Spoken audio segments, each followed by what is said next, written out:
Donc on a fini nos coutures sur les bords. Maintenant, il va falloir qu'on mette les systèmes d'attache ici. Alors il y a plusieurs possibilités. Première possibilité, la plus facile à réaliser, c'est de mettre des morceaux comme ça de ruban. On peut prendre aussi des lacets de chaussures.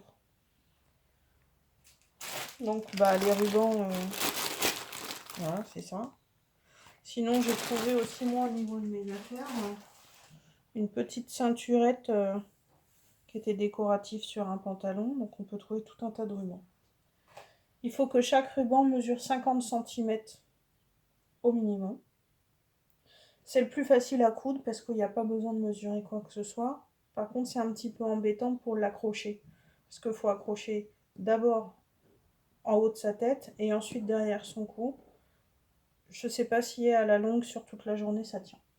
Deuxième méthode, un petit peu plus compliquée à faire, c'est un élastique tout du long. Un petit peu plus compliqué à faire parce que le truc, c'est qu'il faut mesurer. Souvent, les manuels disent qu'il faut 20 cm d'élastique. Ben, ça dépend des personnes. Des fois, il en faut 21 et des fois, il en faut 17. Donc, le mieux, c'est de mesurer d'abord sur une personne. Sinon, d'entrée, on fait 20 cm. Et si c'est trop grand pour la personne, après, il faudra faire une petite attache. Donc, je vous en ferai un tout à l'heure. Et la troisième méthode, quand on a un petit peu d'élastique, mais qu'on n'en a quand même pas beaucoup, et ben on fait là 5 cm d'élastique de chaque côté. Et sur cet élastique, on vient coudre un morceau de tissu. Comme ça ne viendra pas abîmer le derrière de l'oreille.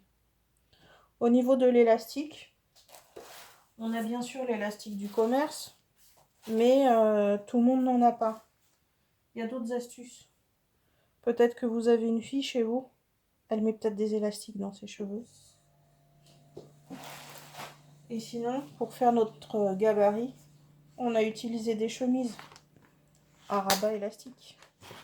Donc on peut récupérer les élastiques. En plus, ils sont jolis. Et si on n'a pas d'élastique, on a peut-être chez soi un morceau de tissu stretch, un top par exemple. Donc le stretch, c'est un tissu élastique.